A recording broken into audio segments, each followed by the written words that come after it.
Nicolae Miu. Remember him? He's from the Apple River stabbing incident that we talked about. Gosh, this was like spring of this year, and now we're into nearly fall. He was convicted in the fatal stabbing of a teen during a violent encounter in the Apple River and was sentenced just this last week now to 20 years for that crime, along with lesser sentences for injuring 4 other victims that will be served at the same time. Nicolae Miu was convicted by the St. Croix County jury for the murder of 17-year-old Isaac Schuman and the stabbings of 4 additional victims during the incident, which took place on the river in July of 2022. At the time of the verdict, St. Croix County District Attorney Karl said Wisconsin state statutes call for a recommended sentence of up to 60 years for first-degree reckless homicide, while each of the four first-degree reckless endangerment convictions carries a recommendation sentence of 7.5 years in prison, plus another 5 of supervision. On Wednesday, Judge R. Michael Waterman said a 45-year sentence was at the upper end of his options. After explaining the factors that went into his decision, the judge handed down a sentence of 20 years for the count of first-degree reckless homicide, along with 6 years of supervised release. Miu was credited for 2 years already served, meaning he'll be 72 years old when he's eligible for release. Wisconsin no longer allows consideration for parole after a person has served 2/3 of a sentence. Sentences for the stabbing of 4 others range from 5 to 6 years and will be served concurrently at the same time as the homicide sentence. Waterman said his decision was made to balance the series of very poor decisions Miu made that day with the otherwise productive life he's lived and the positive impact he's made with friends and his community.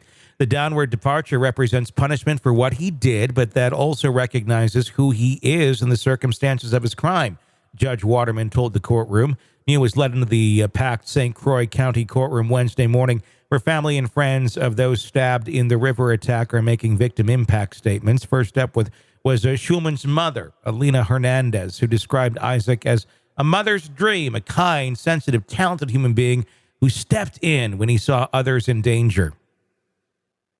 Okay. I'm just going to pause for a minute here on this because, look, there was a group of rabid teenagers who were high on testosterone attacking a middle-aged man who was looking for his cell phone, and he had a knife in his pocket, and he felt very threatened. And you know what? I don't know that I would have done a whole lot different if I were Nicolae Miu. Can I be a horrific devil's advocate here? Go for it. You know I love you, right? Of course. How is this any different than Ashley Benefield? It's there's a lot of similarities here. Well, there is a lot of differences too, because we're talking about Ashley Benefield having previous trauma from these people, or from her ex, or from her dead husband, and that playing into this. This would be like an immediate trauma of being surrounded by a bunch of rabid teenagers who are taunting you and are physically attacking you, physically attacking him. So there is some differences here. And you have a knife in your pocket. Yeah, you're going to fucking pull it out if you're being attacked by a pack of teenagers that are dumb as fuck and don't know what they're doing and could easily kill somebody, but they'd have no idea that they did it until they actually did it, considering all the stories that we've seen in life of dumbass teenagers attacking and killing people. And then, we didn't know that, So look, good, you see what I'm saying, good, right? Yes. Good people can be put in bad situations and the worst in them can come out. So I think, he may be a lovely child, but he got into groupthink with the rest of these people. And I don't know if this kid even attacked anybody. He might have just been there as a bystander, and Nicolae was just kind of stabbing at the fucking air, and that's what he hit. But the whole thing was a clusterfuck.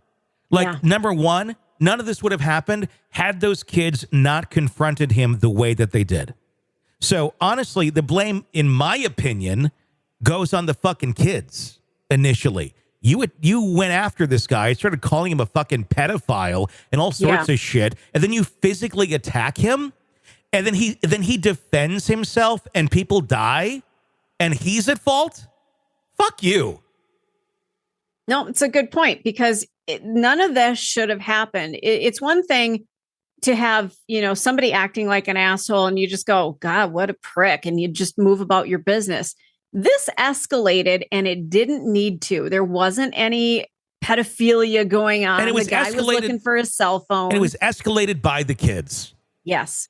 If they had just shut up and gone about their business, everybody be alive. But no, they wanted to make it into a big fucking deal. I think had this happened 20 years ago on the Apple River, when I was on the fucking Apple River and I was out, because I know you've been out there too. Yep. And had I been out there and some, middle-aged guy came over and was looking for his phone. I mean, granted, we didn't have that at the time, but say someone's looking for something. I dropped my watch. Looking for their cooler for their beer. You know what I would do? How can I help you? Yeah. How can I help you? Look, not, you fucking pedophile. You're coming over here staring at my girlfriend's tits or whatever the fuck they're saying. Yep.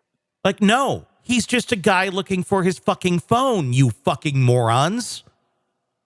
And you're going to escalate this shit, and then you physically attack the man, and he stands up for himself, and now he's going to jail? No, I'm sorry. You all got this dumbass Lord of the Flies fucking mentality, and you attacked this man, and he tried to defend himself because he did feel his life might be in danger. He didn't know these people, and they're calling him a pedophile and this and that, and they already have this thing in their mind that he's this fucking monster, and he's obviously nothing of that sort, and he does happen to have the knife in his pocket, and he explained why it was there, and in my opinion, it was a very reasonable reason why he did have it in his pocket. He didn't go grab the knife, let me go fucking stab these kids over on the side of the riverbank. It was from cutting a rope earlier in the day, and it was still there. Fuck, how many times have you done something where you're like, oh shit, I didn't realize that was in my pocket? And that's called life. That's called experience in life.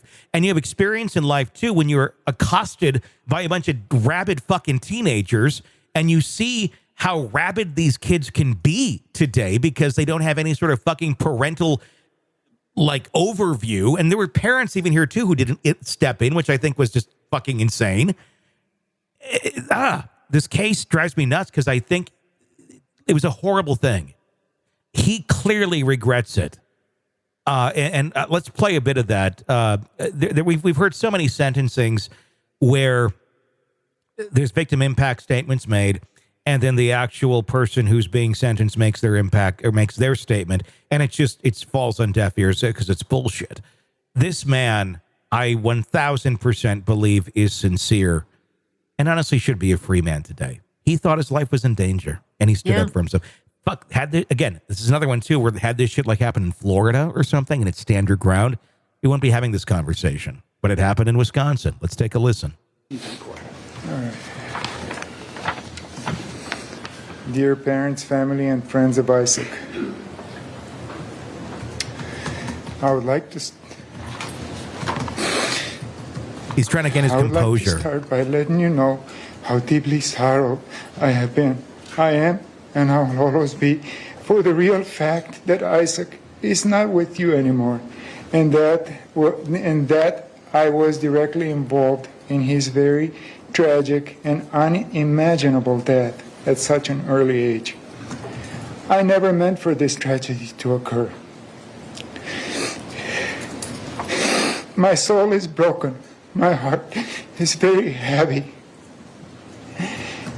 And I will never be the same carrying such a heavy burden and sorrow. I pray to God for forgiveness, compassion, and love for everyone affected directly and indirectly by the outcome of this tragic event. I'm hoping that you appreciate how much I'm sorry for the outcome of those events. I'm very sorry. We'll have that marked as Exhibit 3, Judge. And they have him fucking chained up like Hannibal Lecter too, which I think is utterly fucking ridiculous. He's got ankle bracelets on. His hands are cuffed together. This is not a threat to fucking humanity. I've seen, there's been cases where you have people who are look at fucking Koberger. Look at other things. Literally, you have fucking monsters out there. Right. People have been convicted of horrible shit. And this guy is put the fucking mask on him, and you have Hannibal Lecter. Like, this is not that. It's just such a fucking injustice. It blows my mind. Anyway, back to mom talking about Isaac. He stole Isaac's life, and he stole my life, Hernandez told the courtroom. I think about him constantly in the way his life was taken. Isaac didn't die in an accident. He was murdered by a monster. No, he wasn't. He wasn't murdered by a monster. Your son made stupid choices being a stupid young man, and the consequences of that came his way. Now, should they have happened the way they did? No, but hey, I guess don't confront fucking strangers and call them pedophiles and physically assault them. That might be not a good idea. I hope that monster suffers as much as I do every day until he goes to hell. Oh, my. Okay. Well, I get it. If you're a parent, your child dies, I'd be pretty fucking angry too. But it also doesn't come in context, and you're not going to be seeing things in any sort of light of reality either. Well, and that's the thing. She's clouded by the loss of a child. I get that. But when you step back and take a look at what the situation was, it's very, it just feels different to me. It's just, this was a horrible situation. And like you had mentioned, it turned into a Lord of the Flies.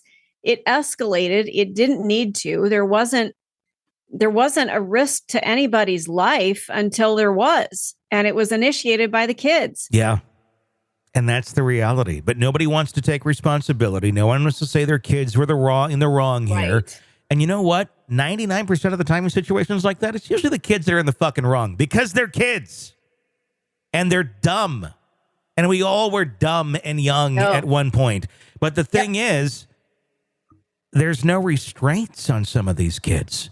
And ultimately, that goes back to the parents and their shitty parenting. That they never taught their kids, hey, have some respect here. Just, you don't need to go to that fucking extreme because you go there and, shit can happen. And shit happened. Schuman's sister, Alexis Hernandez Lang, had both District Attorney Karl Anderson and the defendant tearing up during her statement describing Isaac's lost promise. He had brains and dreams and looks, and it seemed like nothing could stop him except for the defendant, she said. To continue going forward in my healing, I need to know the defendant, and I will not share the same air beyond today. And I ask for the highest sentence. That's lovely. Could be slightly more dramatic. Stabbing victim A.J. Martin described embarking on a day of family members and friends he hadn't seen in years and ended up with lifelong trauma and scars that wouldn't heal after the near-fatal encounter with Miu. They're making him out like he's like this fucking madman in the fucking river just going around stabbing people. Yeah. I don't think he set out to grab an inner tube, hop on the Apple River and go, I'm going to fuck up some people. That wasn't what he planned to do. He was a professional. He had a life. But it's amazing what people can conjure up in their minds and tell themselves to justify their own stupid behavior that, this is the consequences of attacking a random person on the river who's looking for their phone. I was gutted and died for over 9 minutes that day over 2 separate times, Martin recalled. We went over there to help the teens, and I almost died for it. This was without a doubt the worst day of my life. Riley Madison, who was also stabbed in the violent meeting with Miu, told the court via Zoom that she is unable to go out in public without having severe panic attacks. She described a growing sense of isolation and low energy that impacts her every day. In summary, being stabbed by Nick Miu has turned my life upside down, Mortensen concluded. After listening to statements of the victims, Miu stood and addressed the court while choking back sobs and called the incident tragic and unimaginable, which we just obviously heard there. Miu was on the Apple River with his wife and a group of friends when they encountered the group of younger tubers that included Schuman. During the trial, both prosecutors and defense attorneys described the incident as alcohol-fueled. Let's not mention that, too. The kids are drunk. They're underage. And they're being provided the booze by the parents, by the way. But we don't like to point out these obvious little issues here. Because it is Wisconsin, and of course. I was just going to say, that's a Wisconsin thing. You can provide alcohol for your kids, even though they're underage. You can. You certainly can. I went out to dinner many a times in high school with my parents. And I had a couple cocktails at dinner. Why? Because it's legal in Wisconsin. And it's a normal, and it's and the rest of the world is like, what? Yeah. Parents can feed their kids as many cocktails as they want, like from the age of 12 or 13. It's something, it's a weird law too, because it goes from like 12 or 13 to 18. And then technically the law states from 18 to 21, you can't. How weird is that? It makes no sense at all. Nobody follows it. It's not enforced. Wisconsin's its own culture. It's kind of like Germany in many ways. It is. It's one of the drunkest states in the union. It is the drunkest state in the union. Yeah. Huge issue with drunk driving here. And yet the laws just permit so much of it. There's drinking at church events. You don't realize how pervasive alcoholism is until you leave that state. Yeah. And then you go back to that state and you're like, oh my God, this state doesn't give a fuck about alcoholism. It's just a way of life. It is a way of life here. Absolutely. And nobody, it's not like other places where it's like, you really need some help. There it's like, you need another one. How about 2 for 1? How about double bubble? You want to come in? We're going to give you 2 drinks for the price of 1.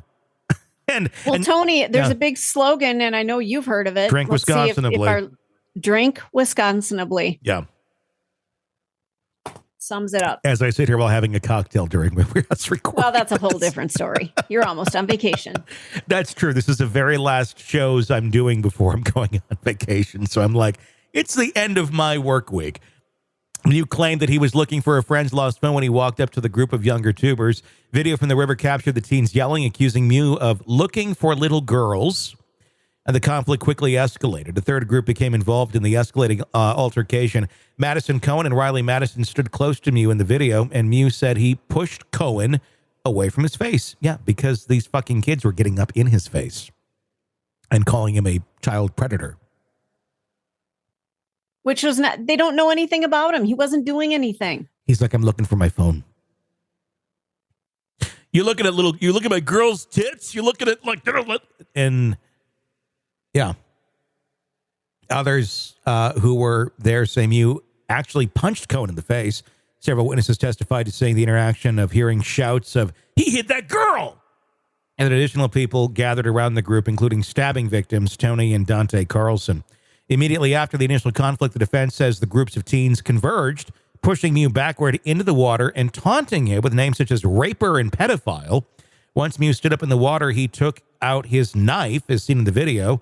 Several witnesses said they didn't realize he had a weapon until after he started swinging. Yeah, it's hard to see until you realize people are being stabbed. But it's pretty clear that these teens came up and fucking attacked the guy. Well, Miu's defense team said he feared for his life during the encounter and swung his knife in self-defense. The state insisted that he had multiple opportunities to walk away and de-escalate the situation. Did he, though? Or whether they've just followed him? And when you're in the heat of that moment and people are attacking you, you don't know what the fuck to do. And yeah, this is a prime example where it kind of does go back to the Ashley Benefield situation. Heat of the moment, you're basing things on conditioning, you're basing things on your perspective, and bad decisions can be made by good people. Yeah. District Attorney Anderson said the video was important in gaining the convictions, but as crucial as what Miu did, washing and discarding the knife on the riverbank, walking and not running back to his group, and not saying a word to them about what just happened. The DA said Miu's lie about the boys pulling knives at him showed he understood the consequences of his actions and knew they weren't committed to self-defense. He wasn't afraid. He was angry, Anderson said. And he probably did realize the fucking gravity of what he did, but he was going to try and walk away from that shit and hopefully get the fuck out of there and not be held accountable for it. Because at the end of the day, it doesn't look very good. But I think once we saw all this in court, I'm sorry. This is not a fucking monster. This is not a murderer. Mm-mm. This isn't a guy who deserves to spend 20 years in jail. This is a victim of being attacked by rabid fucking drunk teens and trying to defend himself. And yes, somebody died. Here's the thought. Cause and effect. consequences to actions. You take the action of attacking a stranger on the lake and start calling him a pedophile, and you get up in his face and he's just looking for a phone, and then he pushes you away, then you attack him more. You have to consider he may have a weapon, and he will defend himself. He's not just going to go, "You're right, guys, I'm a pedophile. See you later." I don't know what else you'd really expect out of somebody. I mean, you could turn around and run. I mean, he could have done that, I guess. But when you're caught in that moment, you're just so like taken aback by, why the fuck would somebody say that to me? Like, what's going on here? Well, and they were filming, weren't they? Yeah. I mean, wasn't this, I guess there might be a mindset of, hey, if there's something interesting going on, make sure you get it on video, because we could profit off of it. We could put it on TikTok. It could be a thing. No, exactly. It's a weird world that we live in, where people pull out their phones during really horrific things instead of helping. Why don't you go to the basement? The tornado was ripping your house apart. No, I got to film that. Or how about learn how to de-escalate things and not escalate things? Yep. Considering there were parents around, which I think there's a huge responsibility on them. Learn how to de-escalate, not over-escalate. And we're in a world where everyone is ready just to over-escalate everything and be the extreme victim on anything and everything, rather than like, look, people are people. We're just living our lives together. Not everybody's like trying to attack each other. But these kids clearly wanted to make this guy out to be a pedophile. So they started doing it. They started attacking him for no reason. And he stood up for himself. I think this is a huge miscarriage of justice.